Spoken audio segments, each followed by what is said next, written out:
Okay, today we will continue related angles.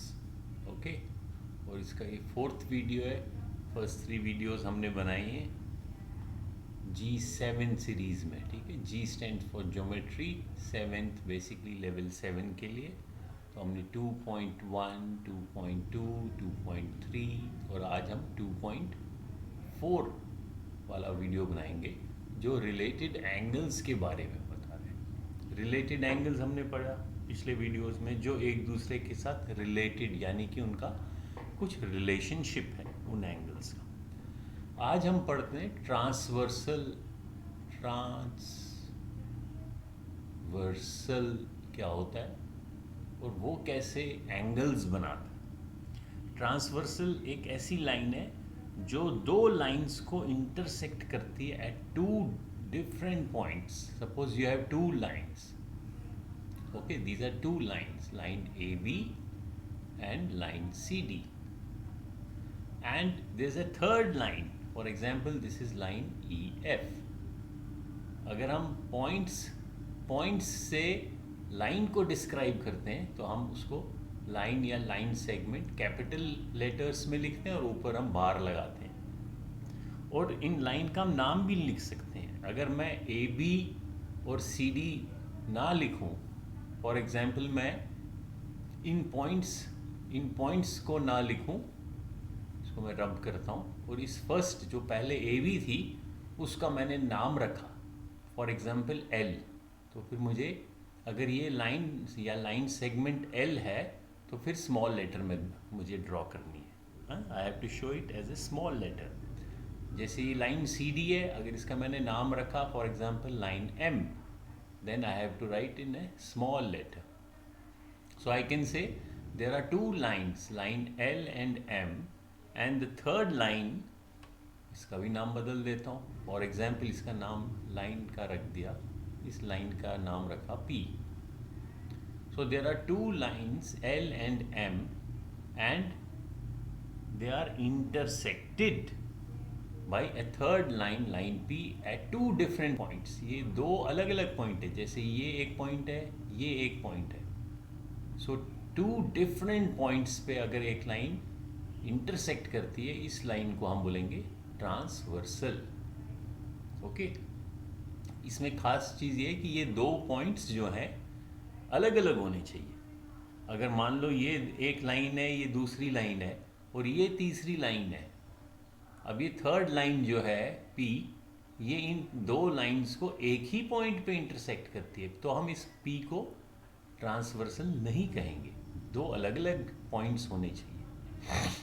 ये तो बात रही ट्रांसवर्सल लाइन की, लाइन P. तो ये एंगल्स कौन कौन से बनाते हैं हमने देखा था पिछली वीडियो में.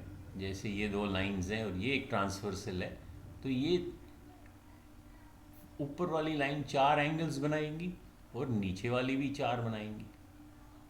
तो ये चार एंगल्स बन गए. 1 2 3 4 5 6 7 8. इनका आपस में क्या रिलेशनशिप है, ये फिर से रिलेटेड एंगल्स कहलाए जाएंगे.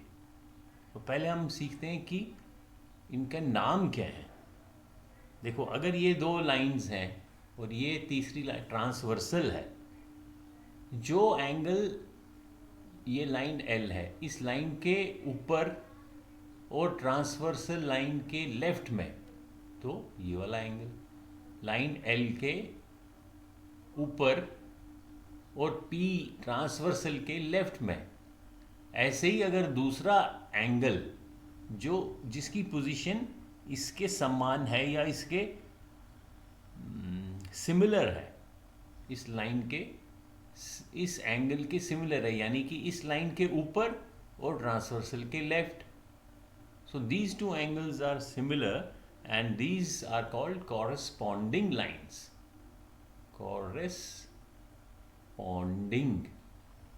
Not lines, angles, corresponding angles. ऐसे ही ये वाला एंगल ट्रांसवर्सल के राइट में है और इस लाइन के ऊपर है, ये भी राइट में है और ऊपर है. तो these two angles are also, so we can say angle 1 and 2 are corresponding, angle 3 and 4 are corresponding. वैसे ही अगर ये वाला ये इसके नीचे है और ट्रांसवर्सल के लेफ्ट में ये नीचे है और ट्रांसवर्सल के नीचे है, so we can say angle 5 and 6 are corresponding, angle 7 and angle 8 are corresponding. So corresponding means जिनका they have similar position, they have similar, एक जैसी उन एंगल्स की पोजीशन है with respect to these 3 lines, line L M and transversal P. तो ये तो इनको हम कहेंगे कॉरस्पॉन्डिंग एंगल्स। फिर बात हुई, ये फिर से मैं बना रहा हूँ 2 लाइन्स और ये तीसरी लाइन, जो दो पैरेलल हो या ना हो वो तो हम बाद में पढ़ेंगे। जो ये 2 लाइन्स है इसके जो अंदर अंदर रीजन है, ये इसके अंदर तो ये है एरिया, जो अंदर के एंगल्स हैं, तो अंदर के एंगल्स कौन कौन से हैं? ये और ये एंगल 1 2 3 4। तो ये चारों एंगल्स क्या कहलाए जाएंगे? Interior angle. इंटीरियर होता है अंदर वाले, सो इनको हम बोलेंगे इंटीरियर एंगल्स। और जो इन 2 लाइंस के बाहर हैं वो एक्सटीरियर। तो ये angle 5 6 7 and 8। So interior R angle 1 2 3 and 4। और एक्सटीरियर एंगल कौन से हैं? एक्सटीरियर मतलब इन 2 लाइंस के बाहर। Exterior angles are 5 6 7 and 8। अगर आप इनमें इंटीरियर एंगल्स को ध्यान से देखो, इनमें 1 और 2 जो है वो इस ट्रांसवर्सल के लेफ्ट में है। सो एंगल 1 एंड एंगल 2 को हम क्या कहेंगे? Interior angles on the same side of transversal, क्योंकि ये दोनों लेफ्ट में है, ये भी लेफ्ट में है ये वाला एंगल और ये भी लेफ्ट में है। ऐसे ही 3 और 4 भी interior angle on the same side. और angle 5 and 6 7 and 8 are exterior angle. इसमें भी 5 और 7 ऑन द सेम साइड है लेकिन exterior, 6 and 7 8 on the same side है लेकिन एक्सटीरियर। तो हमने 2 और एंगल के टाइप पढ़े, एक तो इंटीरियर एंगल्स उसमें भी same side, exterior angles same side. अब जो सेम साइड नहीं है, जैसे फिर से ये 2 एंगल्स बनाता हूँ, 2 लाइंस और ट्रांसवर्सल। अब ये इंटीरियर है, पहले तो ये दोनों इंटीरियर थे। अगर आप इसमें चारों इंटीरियर एंगल्स बनाता हूँ, ये चारों इंटीरियर हैं, इसमें एंगल 1 और 2 interior angles on the same side, 3 and 4 interior angle on the same side. लेकिन जो एंगल 1 and 4 है, 1 and 4 ये सेम साइड नहीं है, एक लेफ्ट में है एक राइट में है। तो इनको कहेंगे हम ऑल्टरनेट एंगल्स।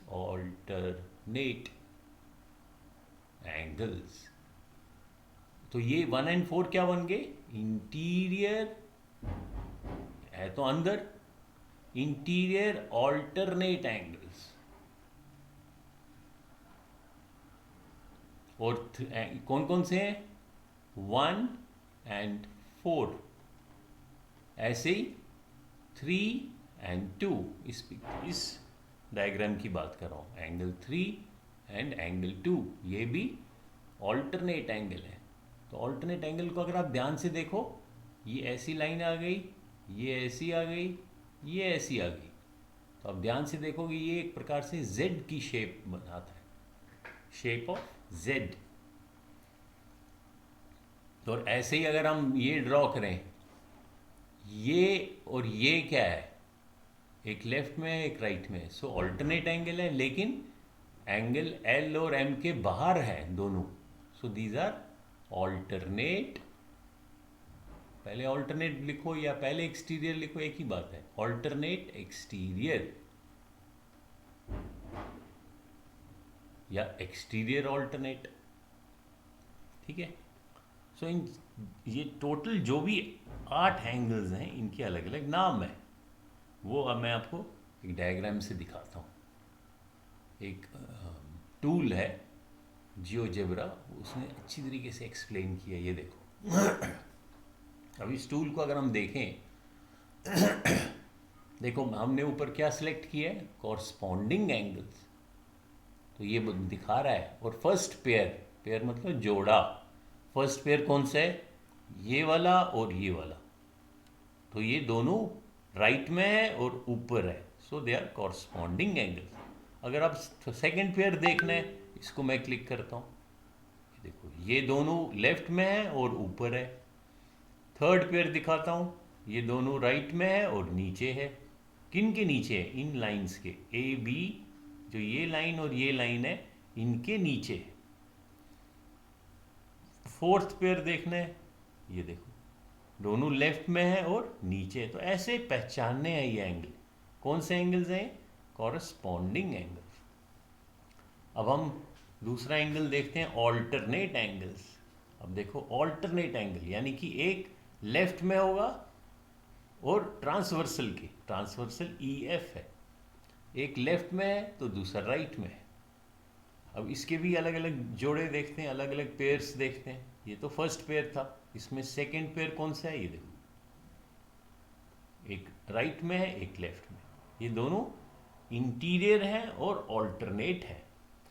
अब थर्ड देखते हैं, interior angle on the same side, alternate नहीं, इंटीरियर तो है। अब इनको इसको देखते हैं, थर्ड एग्जाम्पल। अब ये देखो ये दो एंगल्स इंटीरियर हैं और ऑन द सेम साइड। किसके same side, of the transversal. Okay, तो ये हमने अलग अलग इन एंगल्स के नाम देख लिए। अब आप देखो, ये ध्यान से देखना, काफ़ी इंटरेस्टिंग है। अब अगर आप देखोगे, अगर ये एंगल्स, पहले हम कॉरस्पॉन्डिंग की बात करते हैं, एक एक करके देखते हैं। इसको सिलेक्ट करता हूँ, कॉरस्पॉन्डिंग एंगल्स। अगर ये कॉरस्पॉन्डिंग एंगल्स आपस में बराबर नहीं है, अभी देखो ये कितना है, 93.2 ये वाला एंगल, और इसका कॉरस्पॉन्डिंग एंगल जो है वो तो 88.9 है। जब ये बराबर नहीं होते हैं तो ये दो lines A B and C D parallel नहीं होती है। देखो ये आपस में आगे जाके these two lines will meet, so they are not parallel। और द मोमेंट हम इन एंगल्स को अगर हम बराबर बनाएं तो ये पैरेलल बन जाती हैं। देखो अभी इस एंगल को मैं बराबर करता हूँ, ये देखो बराबर हो गए ना, ये भी 88.3 है, ये भी 88.3 है। तो ये जो ए बी दो लाइंस हैं, ये कभी मिलेंगी नहीं, इनकी डिस्टेंस आपस में हमेशा सेम रहेगी। That means these two lines are parallel. So what can we say, एक थ्योरम बन जाती है। We can say if A B and C D are parallel, ये निशानी जो है ये पैरेलल की है, यानी कि अगर दो लाइंस ए बी और सी डी आपस में पैरेलल हैं तो जो कॉरस्पॉन्डिंग एंगल्स हैं, एंगल ए, जो कॉरस्पॉन्डिंग एंगल ए और बी है वो हमेशा बराबर होंगी। और उसका उल्टा भी कह सकते हैं कि अगर कॉरस्पॉन्डिंग एंगल्स बराबर हैं तो लाइंस पैरेलल होंगी, ऐसे भी कह सकते हैं। ठीक है। सो अगर हम बोलेंगे कि हमने दो पैरेलल लाइंस ड्रॉ की तो कॉरस्पॉन्डिंग एंगल्स हमेशा बराबर होंगे। आप कोई भी कॉरस्पॉन्डिंग पेयर देखो, जैसे थर्ड पेयर, तो ये नीचे है ये भी नीचे है और आपस में ये बराबर है। फोर्थ पेयर देखो, corresponding angles are always equal. फिर बात हुई ऑल्टरनेट एंगल्स की। अब देखो ऑल्टरनेट एंगल्स भी इक्वल है। ऑल्टरनेट, एक लेफ्ट वाला एक राइट वाला, ये और ये बराबर है तो लाइंस पैरेलल हैं। और अगर हम बराबर नहीं रखें तो देखो एंगल जो ही बराबर नहीं रखोगे तो लाइंस पैरेलल नहीं रहेंगी। तो ये भी एक सेकंड थ्योरम है कि जब ये दो लाइंस पैरेलल होती हैं तो ऑल्टरनेट एंगल्स बराबर होते हैं। और थर्ड चीज़ हम क्या सीखेंगे कि जो interior angles on the same side है, जब लाइंस पैरेलल होती हैं, अब देखो मैं पैरेलल करता हूँ, जो ही लाइन पैरेलल होंगी इनका जो जोड़ है, किनका, interior angles on the same side का, इनका सम, ये बराबर नहीं होंगी लेकिन इनका सम वो क्या बन जाएगा, 180 डिग्री। तो हमने तीन चीज़ें सीखी, वो मैं यहाँ समराइज करता हूँ। That if we have two parallel lines, suppose I draw two parallel lines, line L and M are parallel, ये गिवन है, मैंने आपको दिया है, line L and line M are parallel.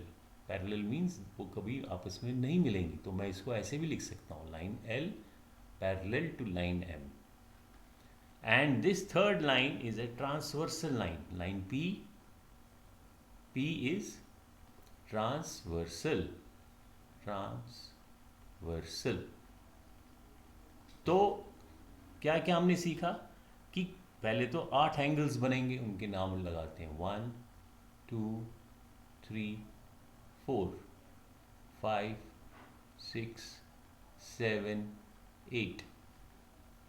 अगर दो लाइंस को तीसरी लाइन इंटरसेक्ट करती है तो इसको हम ट्रांसवर्सल कहेंगे। और जो 8 एंगल्स बनेंगे उनमें हमने क्या क्या सीखा, सबसे पहले सीखा कि कॉरस्पॉन्डिंग एंगल्स, यहाँ लिखता हूँ मैं, कॉरस्पॉन्डिंग एंगल्स, ये क्या थ्योरम है, अगर दो पैरेलल लाइंस हैं और तीसरी लाइन ट्रांसवर्सल है तो corresponding angles are equal, so corresponding angles are equal, ये पहले हमने सीखा। दूसरा हमने सीखा alternate angles और alternate angles are equal, ये दूसरी चीज़ सीखी। और तीसरी चीज़ सीखी interior angle on the same side, interior angles on same side, उनका सम 180 डिग्री है। जिनका सम 180 डिग्री होता है उनको क्या कहते हैं, सप्लीमेंट्री एंगल्स। तो हम यहाँ लिख सकते हैं interior angles on the same side are supplementary, which means अगर अब हम इनका नाम लिखें इस साइड पे, पहले का कॉरस्पॉन्डिंग एंगल्स आर इक्वल, तो कॉरस्पॉन्डिंग कौन से हैं, 1 and 5, so angle 1 is equal to angle 5, comma angle 2, ये 2 है, is equal to angle 6, corresponding है। angle 3 is equal to angle 7, angle 4 is equal to angle 8, ये सारे ही कॉरस्पॉन्डिंग है। तो ये पहली थ्योरम। दूसरी है alternate angles are equal, so angle, इसमें ऑल्टरनेट कौन कौन से हैं, एंगल 3 एंड 5 जो Z बना रहे हैं हमारे को, ये देखो, तो ये एंगल और ये एंगल इक्वल, तो हम क्या लिखेंगे, angle 3 is equal to angle 5, angle 4 is equal to angle 6। ये तो हुआ इंटीरियर और ऑल्टरनेट। इसी प्रकार से ऑल्टरनेट एंड एक्सटीरियर, ये लेफ्ट का एक्सटीरियर 2 है और राइट का 8 है, वो भी इक्वल होंगे। ये तो सेकंड थ्योरम होगी। और थर्ड क्या है, interior angle on the same side, यानी कि angle 3 plus angle 6 they are supplementary, angle 4 and angle 5 they are supplementary. तो ये चीज़ें आज हमने पढ़ी है। कि फिर से मैं आपको ये पैरेलल लाइंस हैं और ये 8 एंगल बन गए, और इनमें कौन कौन से हैं, कॉरस्पॉन्डिंग एंगल्स हैं, ऑल्टरनेट इंटीरियर एंगल्स हैं, ऑल्टरनेट एक्सटीरियर भी है, और interior angle on the same side. इनकी ये प्रॉपर्टीज़ हैं, ये खासियत पढ़ी हमने, प्रॉपर्टीज ऑफ रिलेटेड एंगल्स। कौन से रिलेटेड? जब दो लाइंस पैरेलल हों, पैरेलल लाइंस वाली प्रॉपर्टी पढ़ी हमने। ओके, ये तीन प्रॉपर्टीज को आपने याद रखना है। Corresponding angles are equal, alternate angles are equal and interior angle on the same side are supplementary। तो इस वीडियो में इतना ही। Okay bye.